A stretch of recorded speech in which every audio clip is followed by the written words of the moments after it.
Get started. Ladies and gentlemen, welcome to the first annual JAGA Futures Forum.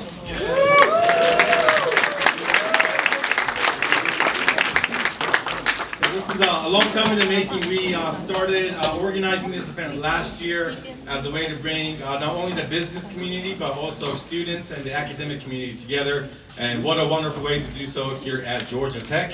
My name is Yoshi Domoto. I'm the Executive Director of the Japan and America Society at Georgia. I'm so thrilled that you all are here. We have over 100 people today, so really excited to be sharing the true importance of U.S.-Japan relations and how important it is today to really have reliable and ongoing, continuous partnership with friends from all over the world. So through today's program, we're going to be celebrating the 50-plus years the partnership between Japan and Georgia. Actually, the state of Georgia celebrated its 50-year anniversary of its first international office, of all places, in Tokyo last year. And this year, we have two 50-year anniversaries. The Consulate General of Japan here in Atlanta is celebrating 50 years. Yes, Consul General. And not only the consulate, but the Georgia-Japan Language School, or the Hoshuko, is also celebrating 50 years. So let's give them a round of applause as well. So as part of our festivities today, we have three separate sessions. The first session, right now that we'll be starting momentarily, is the Geostrategy luncheon and panel discussion. And afterwards, we will have a networking break in which all the Japanese companies that are with us today has tables in the Student Success Hall of Success right here outside of our room. So definitely visit all the different companies to learn about all the great things that are doing here in Georgia. Session 2 is the interactive dialogue on ways we can foster our ties between Georgia and Japan moving forward and cultivating our next 50 years. And then session 3 is our networking break and the business and career expo that we'll have after each session at the end of the program as well. So speaking of which, don't forget to collect the stickers from each table that the companies will have. And once you collect all the stickers, turn in those sheets to the registration table and you'll get a chance to win a door prize at the very end of the evening, today's event. So definitely collect all the stickers as much as you can. We have some special prizes for everyone who collects them. So definitely do that. And at this time, let's get started. It is my pleasure to introduce you the chair of the Japan and America Society of Georgia, Mr. Jim McComb, for opening remarks and get us started with our program. Jim-san, we really appreciate it. We know that all of you are busy. We know that you have huge schedules, and we sincerely appreciate you taking time to celebrate the 50th year, the 50th anniversary of the Consulate of Japan with us today, as Yoshi-san mentioned. As you know, Japan is one of the top foreign investors in Georgia with over 600 Japanese companies in Georgia. It employs more than 35,000 people. The investment in Georgia by Japanese companies is 11 billion plus. It's a lot of money. So we think today is a perfect time and a perfect way to commemorate the close ties that Georgia has with Japan and Japan with Georgia. And we appreciate each and every one of you and what you do as individuals to bring those ties, cement those ties. Before we begin, real quickly, allow me to recognize some special guests that we have with us here tonight, starting with our two guest speakers. Very, very dignified individuals with us here today, and we sincerely appreciate it. Our senior fellow and director from the Center for a New American Security, Miss Lisa Curtis, is with us. Thank you. Also with us today, just off the plane from Japan, is Associate Professor from Aoyama Gakuin University School of International Politics, Mr. Tomohiko Satake. I should mention that Miss Lisa Curtis is joining us from DC as well, so we appreciate both of you traveling here for this event. And finally, and certainly not least, but I see Consul General Mio Maeda back there. Welcome again, and thank you for joining us. allow me to take this opportunity to thank all the organizations for their generous support, ongoing, past, and future, and helping today to make this a wonderful, wonderful event. The National Association of Japan American Societies, the Sasakawa Peace Foundation, our hosts today, the Georgia Institute of Technology, and Mr. James Hoadley that makes this all possible. Professor Hoadley, thank you very much. He's with the International Business Education and Research, or also known as CYBER. All of the companies that are participating with us here today, what a great opportunity. We're going to have some networking, as Yoshi-san mentioned a little earlier, and we hope that that everyone takes advantage of that. The Georgia Department of Economic Development, always a huge supporter, so we very much appreciate that. The Georgia Japan Language School, Hoshuko, which was mentioned earlier, this is also their 50th anniversary, and we're very proud of them and the work that they do here. So thank you very much to all our members of Hoshuko here. Highland is another sponsor. The Japan American Society of Georgia, of course.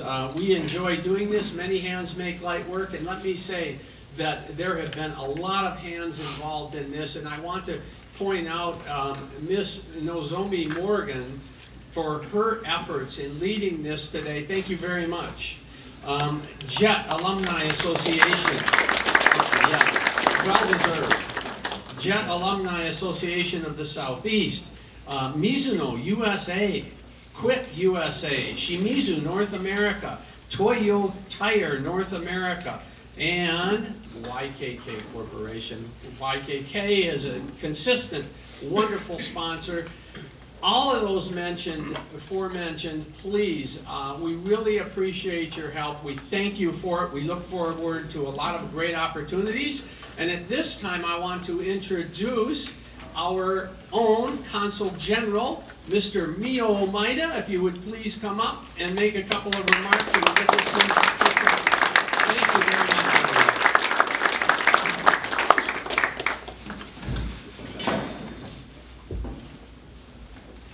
Thank you, Consul General.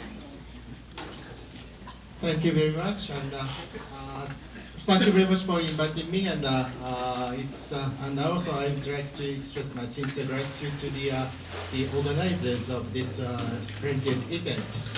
And well, as Jimmy-san and Yoshi-san mentioned, this year we are going to celebrate the 50th anniversary of the establishment of our office. And well, so far to be honest, we haven't held any kind of celebratory event on our own. But so far we have had two events to celebrate the establishment of the office. So I think it's very lucky for us, and it's going to be our turn to hold that kind of event in the near future. So in that occasion, we try to invite many of you to that event. But anyway, thank you so much. And I think that at this moment, the Japan-US relations has been enjoying one of the best seasons since the end of the World War II. And this good relations which we are now enjoying is not only because of the effort by the two governments of the two countries, but also the exchange program and the effort by the grassroots organizations and the people are a kind of integral part of it. And this event, this forum is also the part of it. And and in particular, today's theme, which is exploring the past, present, and future of the ever more important partnership between Japan and the United States. It is so relevant and timely to discuss at this juncture. Because if we look at the international community, which is facing with a lot of challenges, such as let's say, aggressive actions by some countries, the economic coercion by other countries, the risk of the war, or the war is happening in several parts of the world. So it is very important to actually say that the international community has been facing challenges against the shared values or the open the concept of the open and free and open international order based on the rule of law is harshly challenged by the such actions and such activities. So it is because of that Japan and US, which shares the common values, should and have to enhance the cooperation and collaboration between those two countries to ensure those international order and to realize a safe and secure world where the human dignity is protected. So we'd like to see, so I do wish that the discussion in this forum will be fruitful and very informative, and I do hope this forum will be a successful conclusion. So with this, I'd like to thank you all, and I'd like to finish my remarks. Thank you very much.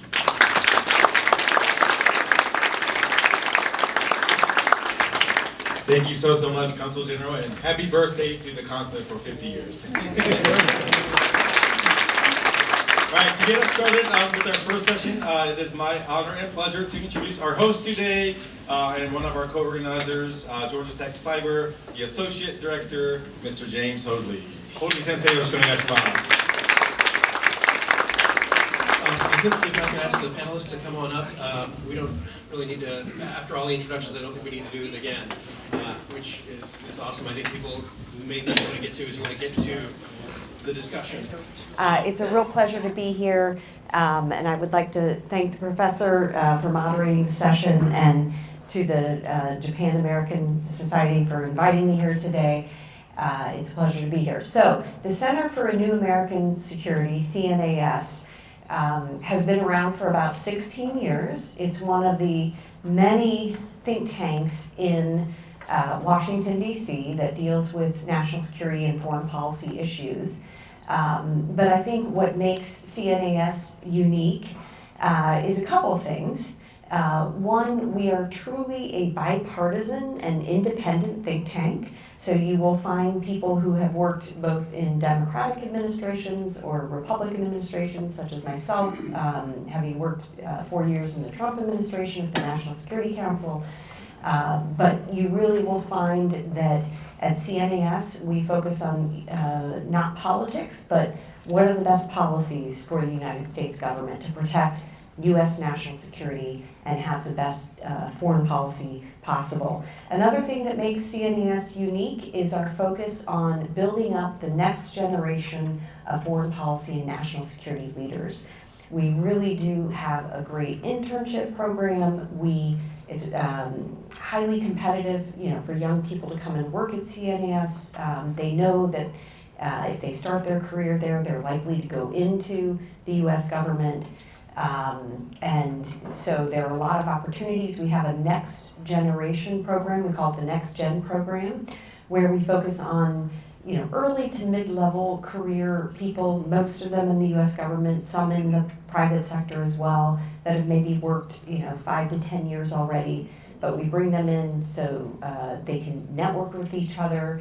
They get to hear senior level speakers come and talk, and we take them on trips to Asia usually. So it's a great program for them to move to that next level in their career. So that's a major focus of CNAS. Of course, we were started by Kurt Campbell, who is now our Deputy Secretary of State. and Michelle Flournoy, who was previously Deputy Secretary of Defense under the Obama administration.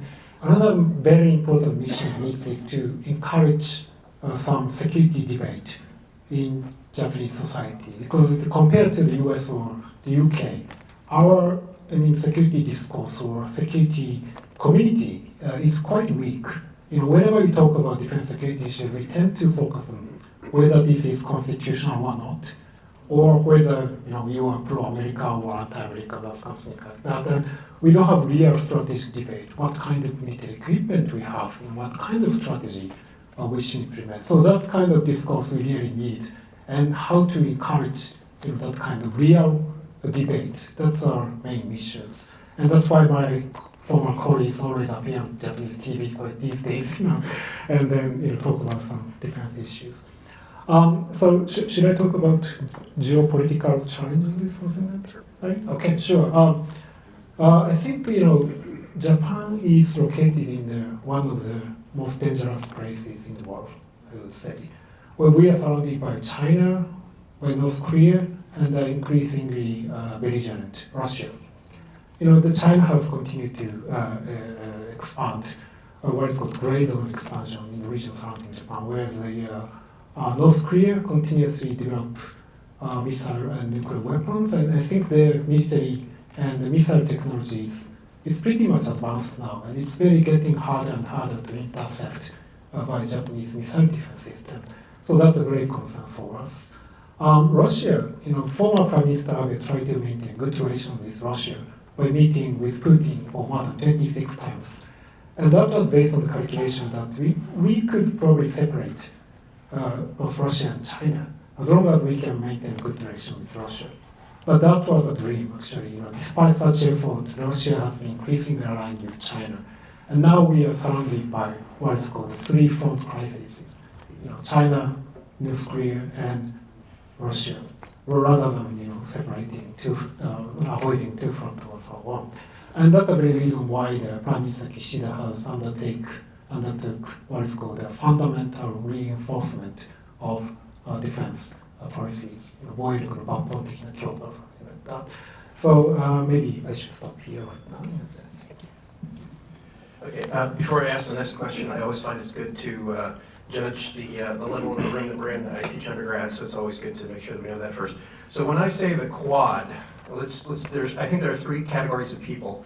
So let's define them as the quad, and when I say how your opinion is, please raise your hand. So category one is, yes, I understand the quad, and I know great detail about it, and I want to discuss the very intimate details of it. Anybody in that category, show of hands. Okay, thank you. Category two, I've heard of the quad, but I don't really know what it is, and I'm here to learn more about it. Show of hands. Okay. Category three, I once tore my quad and it hurt really bad. Okay. Good. So now we know where we are when we talk about the quad. Okay, all right. So the next question, I actually have two separate questions, but I think I could smush them together, and Lisa and Satake Sensei can hand them off. So what is so unique about the Quadrilateral Security Dialogue, the Quad? Can you share how it was created under the Abe administration? And can you characterize what its most significant activities are? And for Satake Sensei, what is Prime Minister Kishida's position, and what do you think will continue with whatever happens domestically in Japanese politics with the Quad and the relationship? Great. All right. Well, it's good to know that most people don't know what the Quad is. It's fairly new, so that's understandable. The Quad is made up of the US, India, Australia, and Japan. It's a non-military grouping because, of course, even though Australia and Japan are allies of the United States, India is not. And India, is a strategic partner. It's an increasingly close partner of the United States, but it never will be an ally of the United States. So the Quad actually was the brainchild of former Prime Minister Shinzo Abe, going back to 2007 when he was first Prime Minister. He looked at India and he saw that India, being a maritime power, being a democracy, it was increasingly important to bring it into cooperation and have it be a part of the US, Australia, Japan trilateral grouping. So he had the idea for these nations to meet at a very senior level, and this of course followed their very practical cooperation to provide humanitarian and disaster relief following the 2004 tsunami that happened on Boxing Day, December 26, 2004, that we all remember in Southeast Asia. So these four nations cooperated to provide disaster relief. They sort of saw, hey, you know, there's some real things that we can do together. But it was Shinzo Abe who had that idea that, you know, also coining the phrase free and open Indo-Pacific, and saw India as critically important to pushing through with that goal. But what happened was there was one meeting held at a senior level in 2007. China didn't like it, complained about it, said you're all trying to gang up on us. And for various reasons, the countries backed away, and the Quad never met again until 2017, when I was at the National Security Council during the Trump administration. The Quad revived, and it met at the Assistant Secretary, Director General level in Manila on the sidelines of the EAS ASEAN meetings, and proceeded to keep meeting at that level pretty soon. Within a couple years, foreign ministers started meeting, and now you fast forward to today, where the leaders meet every year, and I think they've met 4 times during the Biden administration. And again, it's a non-military grouping. They deal with things like climate change, emerging technology cooperation. During the COVID crisis, they worked on vaccines and responding to that crisis.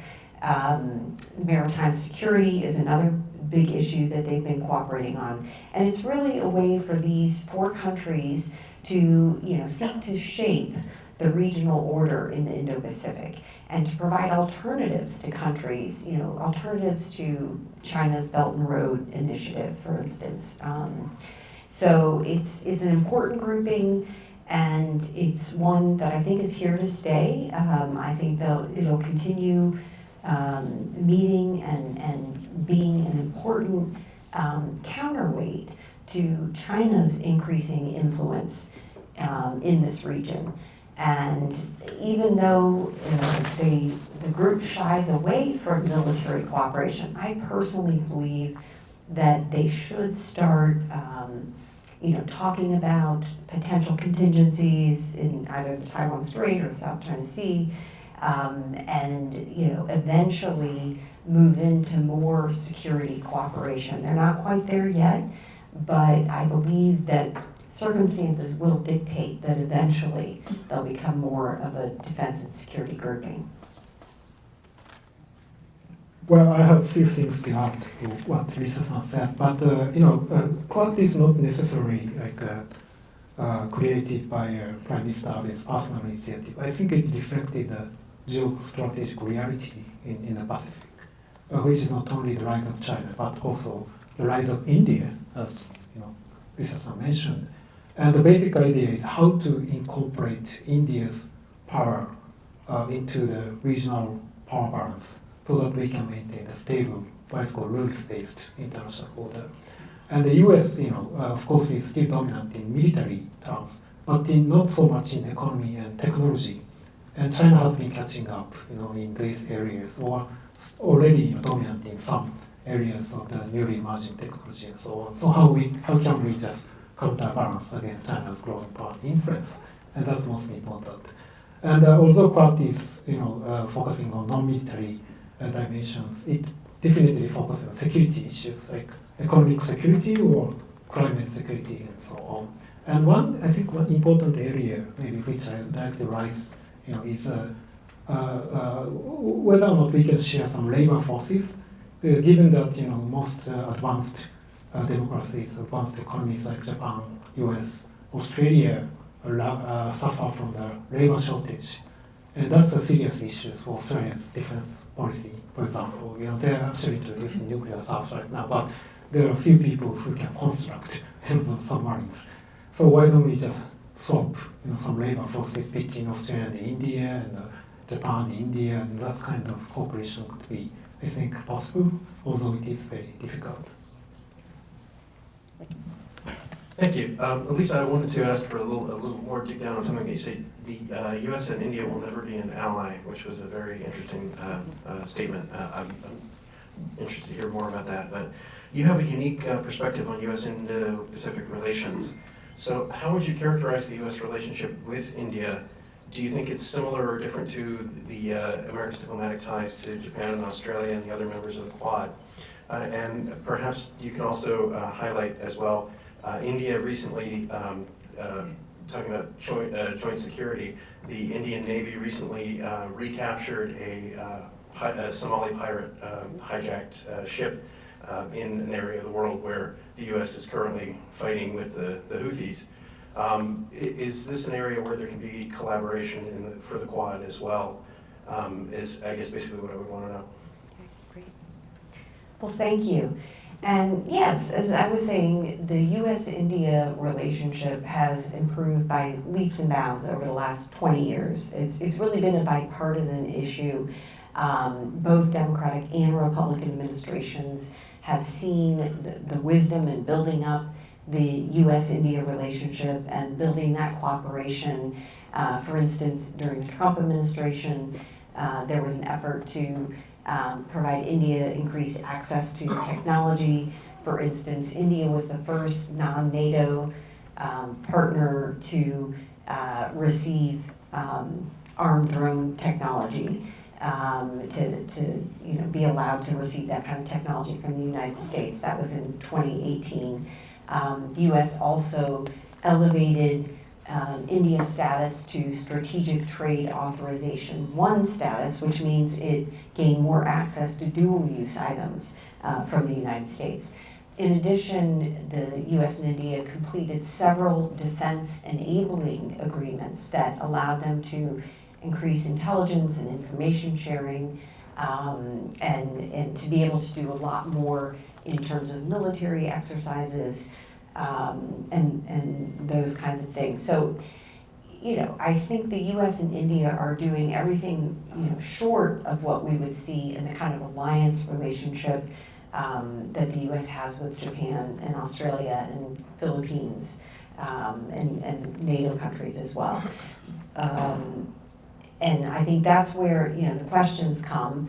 If there was a conflict involving U.S. and China in the Taiwan Strait or in the South China Sea, how would India respond?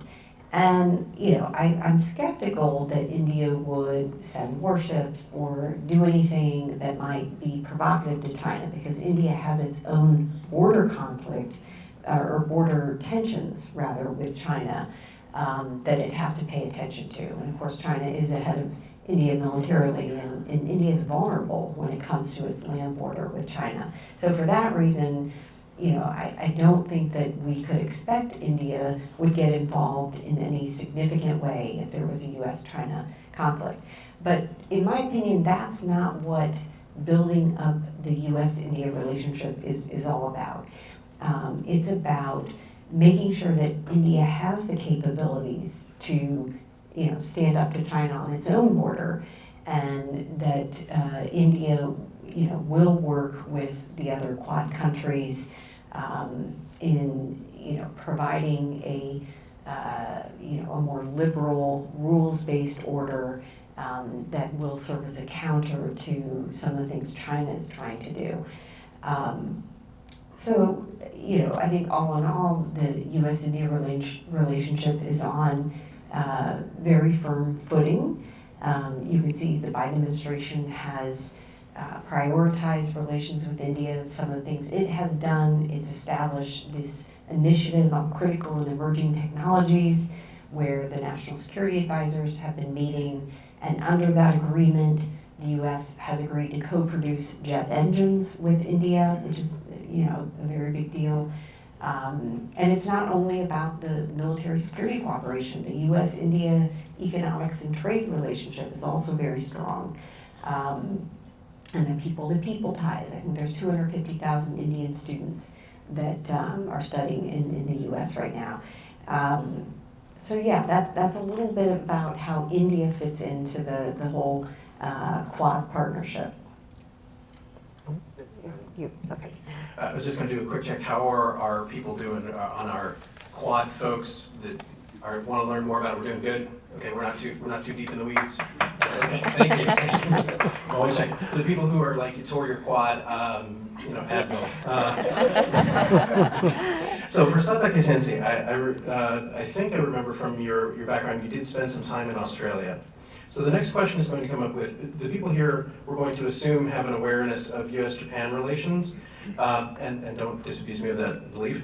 Can you please share some insights on what Japan's relationship with Australia is like, and how do you think Japan-Australia relations are similar and different to Japan's diplomatic and security ties with both the U.S. and India?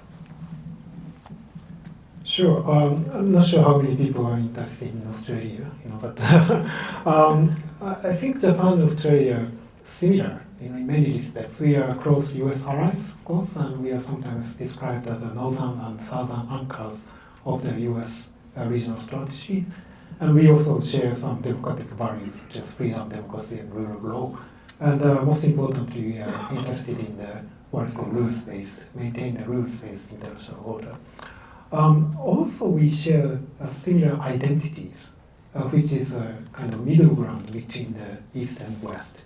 Australia has its roots from Europe, of course, but geographically located to the Asia, close to Asia, whereas Japan actually became westernized after the Meiji restorations. But at the same time, we are located in what is called Far East, in Asia. So that kind of ambivalence in identities made us actually, cooperate toward more kind of inclusive region, including the both East and West, or North and South. That kind of similarity actually matters a lot. And what is called Asia-Pacific or Indo-Pacific geostrategic construct actually fit for the purpose. And most importantly, Quad includes India, which is the leader of the global South. And that's really important for our kind of vision. Always try to create inclusive rather than exclusive region, or open to the other parts of the world. That's I think that's pretty enough about Australia.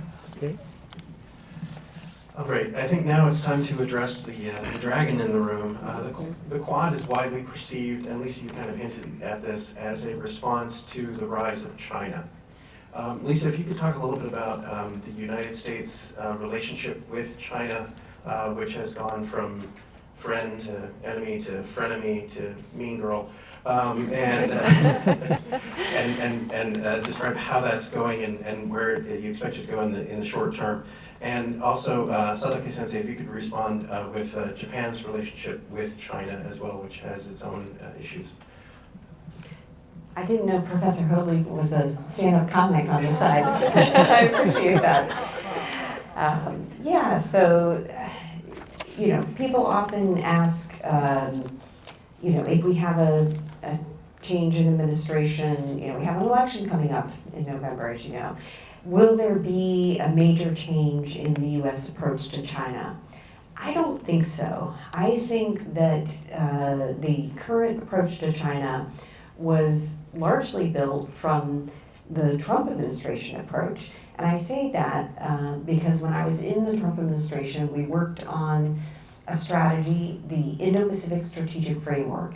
And we worked on this in the summer of 2017 into the fall of 2017. And finally, we had this major strategy, how to approach the Indo-Pacific region, that was signed by President Trump in February of 2018. And that pretty much drove our strategy in the region and our strategy towards China for the rest of the Trump administration. Of course, COVID changed some things and changed the rhetoric, et cetera. But by and large, there was a very clear direction. And if you compare the Biden administration's Indo-Pacific strategy, which came out in February 2022, and you put that next to the Indo-Pacific Strategic Framework, which actually was released to the public in January 2021, you'll see a lot of similarities. You'll see basic assumptions about China, the idea that, the era of engagement with China, or trying to include China in various multilateral activities and groupings would make them a responsible stakeholder. You'll see that a lot of people have said that just didn't work. We need a new approach. We need to protect the U.S. technological edge. We need to make sure that we're competing effectively with China, and we need to work with allies and partners to check some of the increased Chinese aggression that we've seen in the last few years. Now, there has been the resumption of dialogue with the meeting between President Biden and President Xi, which took place last October or November on the fringes of the APEC meeting, October, I think it was, and the resumption of military talks, which is significant. This does show that things have calmed down a little bit, tensions have gone down a little bit between the two countries. But I think we have to think about what is motivating China to agree to this resumption of dialogue. And I think it could be simply to make sure that China doesn't become the main issue in the U.S. election campaign. China looks at U.S. politics and sees, a very polarized environment, and perhaps wants to make sure that China doesn't become an issue, which of course would not be to China's benefit. But also an effort to try to slow down some of the export controls that the Biden administration has put in place. Most specifically on the semiconductor technology. So it could be a tactical move by China. And I think we have to keep looking at what China's actions are. And if you look at what happened just a couple of weeks ago, I was actually in the Philippines, and we were doing a Quad Plus dialogue, which means the Quad countries that we've been talking about, plus the Philippines. And we were talking about, this is a track 2, so non-government officials talking about maritime security, deterrence, economic security. And as we're talking about these issues in the real world, we saw another collision that caused by China between a Chinese Coast Guard vessel and a Philippines vessel that was trying to resupply the Philippines outpost at Second Thomas Shoal in the South China Sea. This is a disputed area, but the Philippines has basically controlled that outpost for the last 25 years. And China's now trying to disrupt the Philippines' ability to resupply the Marines that are on a World War II era ship that has been grounded there, but they're trying to disrupt their ability to resupply so that they can eventually claim the territory. So things like this, we continue to see aggressive actions, trying to dominate the South China Sea, trying to undermine these countries' territorial and maritime sovereignty. So these are the things that we need to keep addressing, even as we allow the dialogue to continue. Relations with China is comparatively stable over the past few years. Actually, we agreed to maintain so-called mutually beneficial strategic partnership, Selected Goke-Kanke, which is originally decided in 2008 between two leaders. And that's partly because of China's domestic politics. I think Xi administration is currently preoccupied with some domestic concerns such as anti-corruption or aging or of course economic downturns and so on. So they can't afford to actually have some problems with other countries.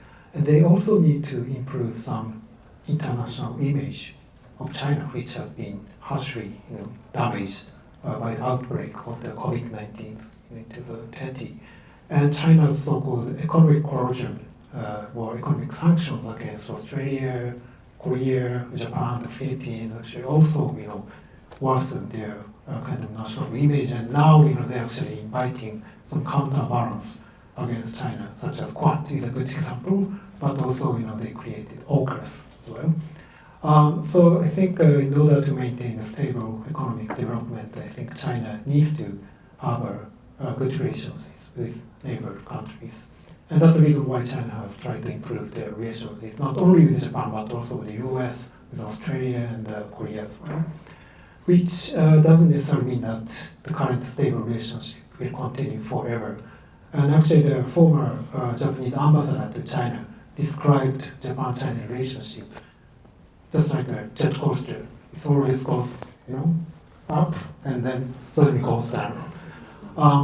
And it's influenced by the U.S.-China relationship. Japan-China relationship is a kind of function of the U.S.-China relationship. So we are carefully watching the ongoing election campaign in the United States, and we are not sure if after the new president comes and what kind of China-U.S. relationship will appear, and that also affect our relationship with China as well.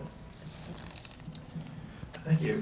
So I wanted to ask a question that is not actually on our approved list. I apologize for taking the advantage to go off here. So I wrote an article a couple of weeks ago when there was the announcement that Nippon Steel was going to buy U.S. steel, and this does have a security component to it. And the article that I wrote was, it's so great. We've moved past the era of Japan bashing when people were actually smashing Japanese cars and motorcycles and things like that. And it was a good thing that I had set that article on future release, because within 24 hours it went really, really, really south. And the argument as to why Nippon Steel should be barred from acquiring U.S. steel is a security argument. That's the ones that have been voiced by the people who have been opposing it for the most part. So I guess from the question that I'm asking is this, how does this figure into U.S. security, and how is the opposition to the purchase viewed in Japan? Is it a return to the bad old days of Japan bashing, or is this just a one-time relic that will pass? So. Yeah, I think this is really about domestic politics, in my viewpoint, and President Biden, just feeling like he has to, look like he's standing by the steel union and, making sure he's protecting it's an economic security issue, really, is what I think he's trying to say. So, I think it can have an impact on overall, Japan-U.S. relations. It's an irritant, I guess you would say. But there are so many, positive things happening in terms of the overall geostrategic partnership. Japan being extremely important, the most important, ally for the United States when it looks at its number one challenge, which is China.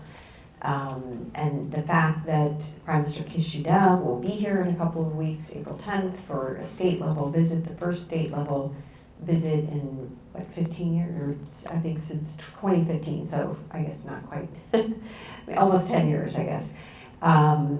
This is a big deal. It will highlight how important the U.S.-Japan alliance is. There's also going to be a meeting with Philippines President Marcos, the first ever trilateral meeting between the U.S., Japan, and Philippines, happening on August 11th. This shows, Japan and the U.S. Standing side by side to support the Philippines in its time of need when it's facing aggression from China. So I think, all of these positive geostrategic convergences between Japan and the United States will be the focus rather than, what's happening over the steel issue. Yes, I don't know much about the steel issue, so I have few comments about that. But I think there is a kind of legitimate reason for the U.S. side to have some concern about Japanese security clearance, because we actually introduced a new special secret law in 2012 or 2013, I forgot. But anyway, that law only covers defense and security issues and didn't cover economic security and technologies as well. And that's the reason why the government has tried to introduce new security clearance law. And that also covers, those kind of technologies and other, the economic security issues. I hope, that kind of law could improve situations. And compared to Australia, for example, Australia has a big intelligence community, and not only government officials, but also business people have their own clearance. And I guess here in the US is the same. But Japan doesn't have that kind of intelligence community as it is. So I think it's still developing process right now. And so as you've highlighted, the Quad is not a military cooperation a treaty or anything like that. How exactly does the Quad figure into the security picture in the Indo-Pacific in terms of if it's not a security, it's an agreement? I guess I'm still having a hard time wrapping my head around exactly where the Quad fits in the scheme of things. I guess I would highlight what they're doing on maritime security. You have the Indo-Pacific Maritime Domain Awareness Initiative that the Quad has launched, and they're working with countries in the region to provide, commercially available, satellite imagery and different kinds of imagery to be able to establish a common operating picture about what is happening in the exclusive economic zones of these countries and their own territorial seas. And so, the idea is that the Quad countries are helping these countries maintain, their own sovereignty and protect their own maritime space. And so that's one area that, it's not military cooperation, but it is security cooperation, and it's aimed at, deterring aggressive activities like Chinese gray zone activities that we've talked about. So I think, that is a security issue that they're working on. If you talk about the cooperation on critical and emerging technologies, that also is very much security related. If we're talking about AI and how that's going to influence military equipment and the development of military equipment, how it's going to impact cybersecurity. This is another area that the Quad delves into. And we've talked about economic security and the Quad working together to provide infrastructure alternatives to the other countries. We've seen this play out in the Pacific Islands with Palau, where India is not a participant, but Japan, Australia, and the US cooperated to provide a subsea cable to Palau, because what we've seen is China was really starting to dominate that sector in controlling the communications technologies in this strategic part of the world. So I think even though it's not a military organization, it's dealing with critical security issues that again will help shape the overall environment in this region, which has remained peaceful and free seaways. There trillions of dollars of trade going through these seaways. And for the last 75 years, that has all been protected.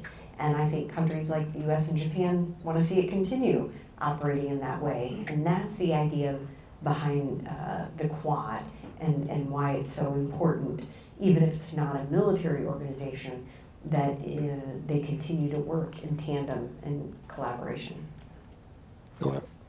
I think she said everything what I wanted to say. So I'm sure that's not true. All right, I think Yoshi indicated to me that we are open for Q&A. Yes? Yeah, we can go ahead. So any questions from the audience? I'm going to pass the mic or gentleman back here, and then we'll get over here. Oh boy, to go back. We need more microphones. is it working or not? Here first. Hey, Tom Taylor, a question that I've dealt with a lot within the sphere there is piracy in the Malacca Straits, the South China Sea. Can you just maybe address that? It's a big problem. You're gonna get a workout, Yoshi.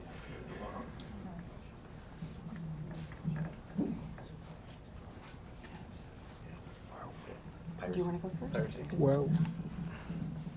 Well, Japan has been sending some ships to the Gulf of Aden since 2009 to engage with the counter-piracy issues. And I think the government reduced the number of ships from 2 to 1 quite recently because of shortage of ships. But anyway, we understand it's a very important things, and we actually continue engaging with other countries in order to cope with those piracy things. Yeah, when you talk about the Malacca Straits and the Indian Ocean region, obviously India plays an increasingly important role there. India recently joined the Combined Maritime Forces maritime grouping, which frankly it probably should have joined a long time ago. It was a little late to the game, but they are part of that now. But it reminds me of when I was just in the Philippines over the last couple of weeks. We did a TTX, and it was based on a South China Sea contingency where a typhoon had hit the Philippines, and China was trying to use the opportunity of the crisis to create a blockade to gain control of that Second Thomas Shoal area. But at the same time, there was provocations in the Malacca Strait. A Chinese nuclear armed SSN submarine surfaced. There's an aircraft carrier at a Burmese port, Chinese aircraft carrier. And so what we saw is that, when the US and Japan were really focused on what was happening in the South China Sea, India could watch and sort of protect the Malacca Straits area and the Indian Ocean region. So again, it shows that critical role where you're talking about this huge expanse of seaways that we're trying to protect and keep free. So India plays a critical role when it comes to that choke point at the Malacca Straits. And of course, India, off the coast of India, is the Andaman and Nicobar Islands, which are at the mouth of the Malacca Strait. And I think in a crisis, hopefully India would provide the U.S. access to these areas. I think Japan has already had some investments there, which is quite remarkable. 5-10 years ago, India wouldn't have allowed any access to these sensitive islands, but it now has such a strong relationship with Japan that it's allowed Japan access there. So yeah, I think these are all important. The piracy issue, and as Professor raised earlier, what we're seeing in the Red Sea and some of the helpful actions India has taken there shows the important role that India will continue to play in protecting these seaways. I think we have, 2 more questions? Three, okay. I'm just going to do it. Steve Peck, I'm a director in cybersecurity at AT&T. So even in cybersecurity space, we see these emerging threats from AI, quantum computing, and semiconductors, right? So for what perspective, right? How you guys been collaborating to kind of encourage the development of these kind of emerging technologies, kind of safe countries? Gotta make sure. Yeah, I think that's your topic. Yeah, I would point to the AUKUS agreement. This is a US, Australia, UK agreement, which is part of the agreement. The Pillar 1 part of the agreement is about Australia gaining access to nuclear-powered submarine technology, and eventually, within 15 years or so, you'll have an AUKUS SSN nuclear-powered submarine. But there's a second pillar to that AUKUS agreement, and that is about technology collaboration and the 3 countries collaborating more to get the edge on innovation and to understand how these new technologies are impacting defense development and working together to stay on that cutting edge of developing critical defense items, things like undersea capabilities, unmanned undersea capabilities. That's a big issue, and they're talking about potentially a major announcement where Japan may join Pillar 2 of AUKUS. So this is something they've been talking about for a while, so we'll see. But we're hearing more and more that something may be announced at the state visit of Prime Minister Kishida in Washington. That would be a big deal, and it would show that the four countries were going to work together much more closely to harness innovation, to stay on the cutting edge of how these new technologies, AI, quantum computing, are going to impact the defense sector. So I think it's a very important issue, and I think it's one that countries like the U.S. and Japan need to tackle together. And you talked about some of the security issues that Japan is taking with regard to security clearances and such, so that there can be more cooperation in the future. But did you want to add? Yeah, sure. Talked about the labor shortage, and that's heavily related to the newly emerging technologies. And what AUKUS has been doing right now is to develop some kind of unmanned vehicles, especially underwater vehicles, so that they can actually solve the shortage of crews and also manpower issues. And that's going to be game changing, I think, once they can develop that kind of technologies, and that can actually solve those labor shortage issues. And then speaking cyber and I think information cooperation, I think one of the weakest points of Quad is India has a little bit different policy from Japan, US, Australia in terms of the data management. Whereas Japan, Australia, US always encourage the free flow of the data between countries. India tried to localize those data in their countries. They try to keep it in their own countries. And that's a kind of good example of how the Quad cooperation is very difficult. Sometimes our standards and norms are a bit different. So how to overcome those issues would be the critical for the future cooperation of Quad in terms of cyber and information security. Yeah, last question.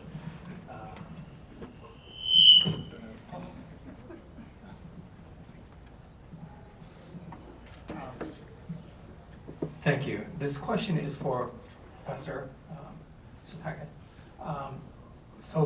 Let's see now. We in the United States here, we have this thing called the elevator pitch. When you're in an elevator, you have 30 seconds to say something about yourself to promote that relationship. You flew all the way out here. I think I'd like to hear your elevator speech to an American, your message to U.S. personnel or U.S. people. What would Japan need out of the United States now? What would be your ask?